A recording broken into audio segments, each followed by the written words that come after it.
situation. C'est notre Sankara. Il tient un discours vrai aux Burkinabés. Il ne leur promet pas le ciel et la terre. Il n'a pas dit Burkina, pays émergent, alors que des milliers de Burkinabés seraient en train de mourir dans la Méditerranée. Des pays ici, dans la sous-région, se gonflent d'être des pays émergents, d'être croissance de 1500%, mais c'est leurs enfants qui meurent dans le désert.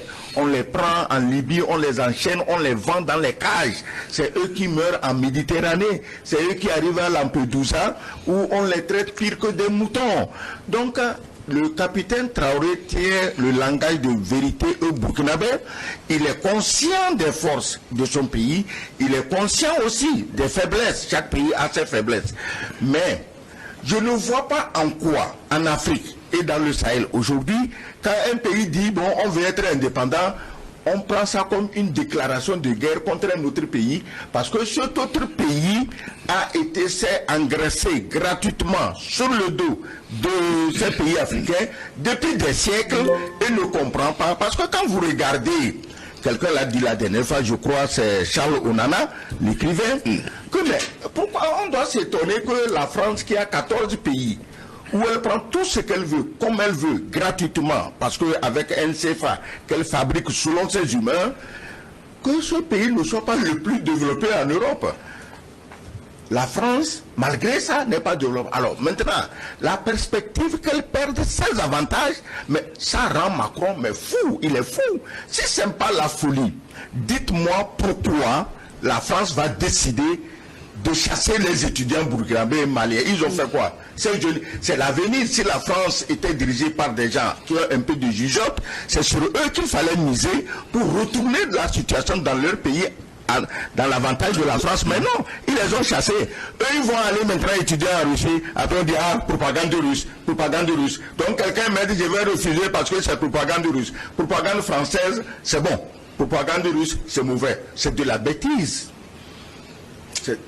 Dans une interview télévisée accordée vendredi, vous le disiez, Anani Sossou, au journaliste burkinabé, sur la question sécuritaire au Burkina Faso et bien entendu aussi les questions relatives au coup d'État déjoué, le président Ibrahim Traoré a semblé en rassurer un peu l'opinion sur une sorte d'entente au sein de l'armée, alors qu'il y a 8 tentatives de coup d'État. Est-il réaliste ou il est juste dans une posture de rassurer les Burkinabés? Il n'y a pas plus pragmatique que le président Ibrahim Traoré. Il n'y a pas plus pragmatique. Sur la question sécuritaire d'abord, voilà des pays qui ont envoyé leurs soldats dans le Sahel pour lutter contre le terrorisme, le djihadisme, contre des voyous criminels qui tuent femmes, enfants, brûlent les villages, éventrent des femmes enceintes sans état d'âme. Et vous vous dites que vous venez pour les aider à chasser ces gens-là, à lutter contre le terrorisme. Dans le même temps, ces pays-là qui disposent des avoirs du flux du contribuable, qui veulent acheter des armes chez vous, vous bloquez ces achats-là. Vous ne voulez pas que ces États-là achètent des armes pour lutter contre les terroristes. Et qu'est-ce que vous pouvez leur vendre? Des gaz lacrymogènes. Pendant ce temps, les terroristes ont les armes de dernière génération. Et quand, par exemple, le Burkina voulait acheter des armes létales, on leur dit non, non, non, ça c'est pour violer les droits de l'homme, ça c'est pour tuer. Comme si les terroristes, eux, venaient avec des fleurs au bout de leur canon. Vous voyez? Mais ils ont de l'argent, ils veulent acheter des armes pour lutter contre le terrorisme. Vous ne voulez pas leur vendre des armes. Vous voulez qu'ils luttent contre le terrorisme avec quoi? Les bras ballants? Non, ça ne se fait pas comme ça. Et le pire, c'est que quand les régimes de Kaboré, notre beau Kaboré, était en place, ils ont dépensé des milliards pour l'armement, mais on ne sait pas où sont passés ces milliards-là. De telle sorte que le président de transition du Burkina disait, quand ils sont venus au pouvoir, mais eux, ils croyaient quand ils étaient sur le terrain qu'il y avait des armes, mais qu'on ne voulait pas leur donner. Mais en fait, il n'y avait rien. Et ils n'avaient pas trouvé 200 Kalachnikov. Il n'y avait même pas 200 Kalachnikov dans les armureries quand ils sont venus au pouvoir. Avec quoi ils vont lutter contre le terrorisme? Aujourd'hui, ils ont trouvé un autre partenaire, la Russie, qui comprend qu'en fait, pour lutter contre un voyou, il faut utiliser aussi des méthodes de voyous. La Russie a compris cela et a commencé à leur vendre des armes létales. Et aujourd'hui, ils ont une capacité, comme lui-même l'a dit, Ibrahim Traoré, 10 000 fois supérieure à ce qu'ils ont trouvé quand ils étaient arrivés. Quand ils étaient arrivés, il n'y avait même pas de gilet pare-balles. Il n'y avait pas de casque pour les soldats. Et on les envoyait au front et ils mouraient. Donc aujourd'hui, la Russie a compris. Donc sur le plan sécuritaire, ce qui se passe, c'est que il existe ces chaînes-là de propagande en Occident qui sont là, qui fabriquent même des attaques et des tueries là où il n'y en a pas. Mais lorsque les forces régulières du Burkina, du Mali ou du Niger font des incursions, atteignent des résultats crédibles, vérifiables, ces chaînes-là n'en parlent jamais. La preuve, jusqu'à preuve du contraire, dimanche, lorsque le président Macron annonçait le retrait de ses forces du Niger et de l'ambassadeur, il a dit que depuis que Barkhane était parti, il n'y a jamais eu autant de massacres au Mali qu'aujourd'hui. Alors que c'est plutôt le contraire qui se passe. Donc sur le plan sécuritaire, il est vrai qu'il y a encore des endroits du territoire burkinabé qui ne sont pas encore sécurisés, mais il y a des endroits où les forces armées burkinabées n'ont jamais été, mais ils y sont aujourd'hui. Et les populations elles-mêmes reviennent dans leur village, font des vidéos qui passent sur les médias. Et ça, les médias de propagande occidentaux n'en parlent jamais. D'après vous, l'armée burkinabé avance, en tout cas dans sa stratégie de lutte contre le terrorisme. Il y a toujours des attaques dans le Sahel. C'est une guerre de communication, une guerre psychologique? Non, ce n'est pas une guerre psychologique. Il y a une guerre. Il y a la guerre. Et les Burkinabés, les Maliens et les Nigériens n'ont jamais dit que ce sera facile de se défaire des terroristes, puisqu'ils savent qui a amené ces terroristes, ils savent qui arme ces terroristes, ils savent qui déverse des tonnes de CFA sur ces terroristes pour mener leurs opérations. Je dis ceci, les Maliens, Nigériens, Burkinabés et tous les autres doivent savoir que pour prendre son indépendance, ça coûte cher en vies humaines. Qu'ils aillent demander aux Algériens qui ont fait la guerre avec la France. On va dans les villages, on coupe les têtes des femmes, des enfants, on aligne, on fait une haie de tête sur 200, 300, 400 mètres. On va dans les Aurès, on brûle, on prend les femmes, les enfants, on met dans une grotte, on met le feu, on les brûle. Ils n'ont qu'à demander ce qui s'est passé en Algérie, qu'ils demandent ce que la même France a fait au Vietnam. Donc les Burkinabés, les Maliens doivent se préparer à des sacrifices énormes, mais qui vont finir par l'indépendance totale de leur pays. Qu'ils soient maîtres de leurs ressources et qu'ils puissent parler avec qui ils veulent traiter. Comment toi tu voulais que ces pays-là, qui depuis la Libye ont promis en cadeau ces pays du Sahel aux terroristes, comment tu veux qu'ils donnent des armes pour qu'on aille tuer leurs protégés? Ils ne peuvent pas donner les armes. Quand tu prends le cas du Mali, tout l'argent qui est consacré à l'achat des armes, c'est le fils de Boubacar Keïta qui prenait ça pour mener une vie de nabab en Espagne. En Espagne, des yachts avec des call girls, des filles, machin. Tu t'imagines ton pays est en guerre, ton papa est président, et voilà le mode de vie que tu mènes. Pourquoi? Parce qu'il est encouragé en cela par ceux-là qui ne veulent pas que l'armée malienne ait des armes. Mali, Burkina, Niger, c'est le même scénario. Ces pays doivent se dire que s'il faut se battre même avec des arcs et des flèches, ils doivent le faire. C'est leur indépendance qui est en cause. Si sur 26 millions de Nigériens, à la fin, il n'en resterait que 2 millions, mais indépendants, ça vaut la peine. Mais est-ce que, je vais abonder un peu, aller plus loin. Franchement, est-ce que le Burkina fabrique des armes? Est-ce que le Mali en fabrique? Est-ce que le Niger en fabrique? Est-ce qu'en Afrique, du moins en Afrique de l'Ouest ou centrale, est-ce qu'un pays francophone, africain, fabrique des armes? Personne n'en fabrique. Mais les djihadistes là, ils trouvent les armes de dernière génération où? Ils trouvent l'argent où? Et c'est ça le problème. Vous voulez lutter contre le terrorisme, hein? Ça c'est fondamental. Vous voulez lutter contre le terrorisme par exemple. Et là, vous permettez qu'on vende des armes à des voyous pour que ces voyous attaquent des États souverains à qui vous ne voulez pas vendre des armes. Où est la logique? On a fait des embargos sur les armes en Centrafrique. Alors qu'il y a des voyous qui déstabilisent le pays. On a fait des embargos sur les armes au Congo, en RDC. Alors qu'on sait qu'il y a des milices financées par un autre État et par d'autres États occidentaux qui ont pignon sur rue et qui ont des armes. Mais dans le même temps, vous ne voulez pas vendre des armes à des États souverains, à des armées régulières. Comment est-ce qu'on peut comprendre que des voyous disposent, par exemple, des lance-roquettes? Ils ont trouvé ça où? Donc, il faut comprendre que la source et la base du terrorisme dans le Sahel, ce sont les pays occidentaux. Les parrains, ce sont les pays occidentaux qui veulent quoi? Qui veulent déstabiliser toute la sous-région pour s'accaparer à la fois de toutes les richesses de ce vaste ensemble qui rejoint même l'Algérie, qui rejoint la Mauritanie. Parce que n'oublions pas, le Sahel a la plus grosse nappe phréatique au monde, c'est-à-dire la plus grande ressource en eau au monde se trouve dans le sous-sol du Sahel. N'oublions pas non plus que les réserves d'or, les réserves plutôt de pétrole au monde se trouvent également au Sahel.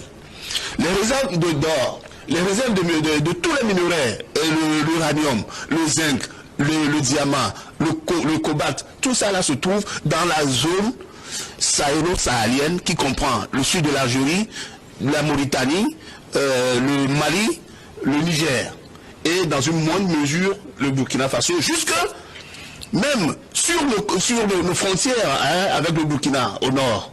Donc c'est une zone qui est tellement vaste et tellement riche, et c'est une zone qui est une réserve de richesse au monde qui fait qu'il y a des convoitises. C'est pour cela que les Occidentaux manipulent des groupes terroristes et leur promettent des indépendances, comme par exemple l'Azawad, à qui on a promis une scission du Mali, du Nord Mali, et l'Azawad, on leur a promis les indépendances depuis, et ils sont dans ce jeu-là. Une fois qu'ils auront, entre parenthèses, cette indépendance-là, le même système colonial et néocolonial qui a prévalu jusqu'à ce jour, c'est ce même système-là qui va prévaloir, et c'est en ce moment que ces gens-là vont comprendre que sans que nous allons subir ce dictat, cette manipulation des Occidentaux, nous serons toujours dans ce état végétatif et l'Afrique ne se développera jamais. Depuis 2015, donc, les attaques régulières du mouvement armé affilié à Al-Qaïda ou au groupe État islamique ont fait des milliers de morts et provoqué le déplacement de quelques 2 millions de personnes,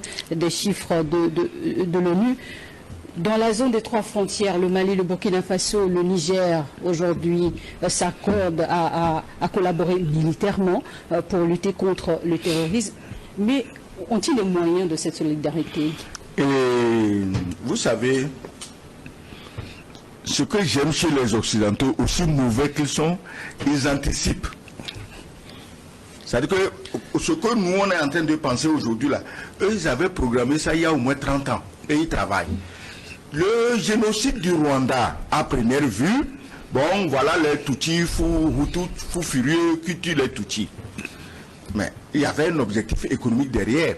C'est ça qui a permis aux réfugiés d'arriver au Congo-Zaïre par millions. Et c'est ça qui permet d'y installer, parce que l'objectif c'est le Kivu, machin, d'y installer toutes les bandes armées du monde.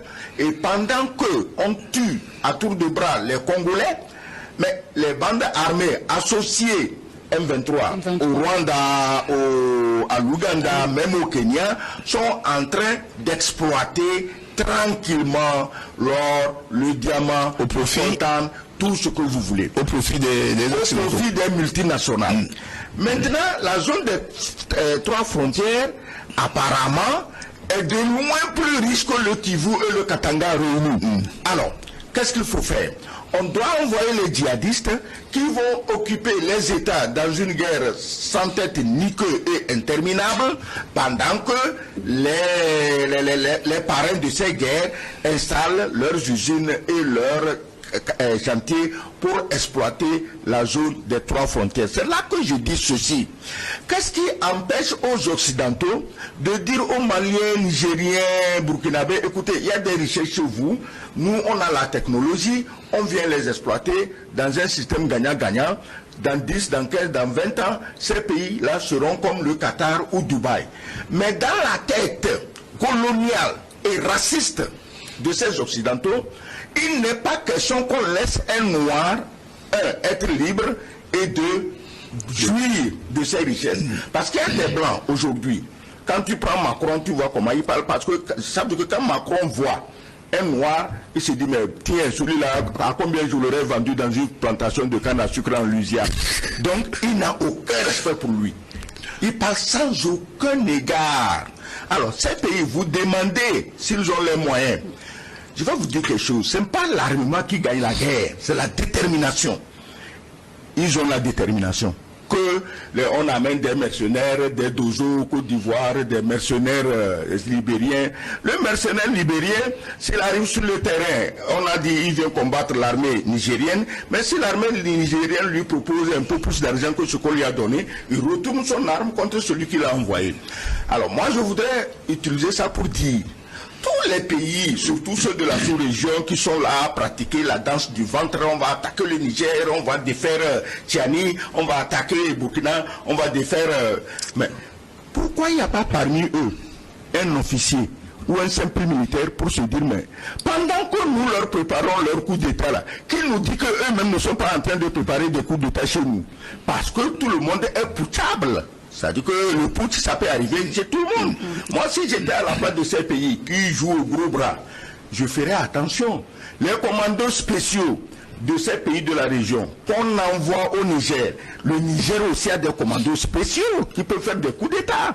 Donc moi, je crois que nous, les pays de la sous-région, on a intérêt à nous mettre ensemble pour que ces richesses, parce que si aujourd'hui le Niger, Mali deviennent comme Dubaï ou chose, mais nous tous, nos pays ici, mais on est riche, on est sauvé. Mais malheureusement, si c'est la guerre, elle va tomber sur nous ici aussi. Tu ne peux pas faire la guerre au Mali, Niger, Burkina, sans que ça touche le Bénin, le Togo, le Ghana, c'est pas possible. Donc vous ne pouvez pas proclamer la guerre pour les gens en faisant semblant de ne pas savoir que cette guerre va vous toucher. Vous programmez des coups d'État pour des gens sans jamais vous dire que les mêmes gens là peuvent aussi programmer des coups d'État chez nous. Surtout quand c'est que chez vous, à l'interne, vous n'avez pas que des amis. Vous avez des gens qui aussi veulent vos têtes. Donc on devait laisser ce jeu-là. On va envoyer un bataillon de 1000 personnes.